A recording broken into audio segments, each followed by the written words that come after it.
Hello everyone, today we will talk about how to fix or how to solve the problem of display on Gmail. To know how to fix or how to solve the problem of display on Gmail, you will click on settings.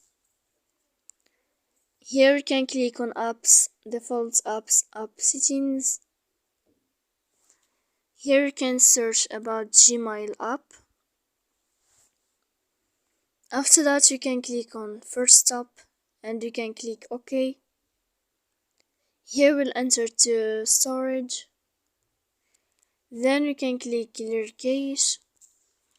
In the end you can turn off your phone and you can turn on your phone again. So please don't forget to support us by like and subscribe. See you next time in another video and thank you for your attention.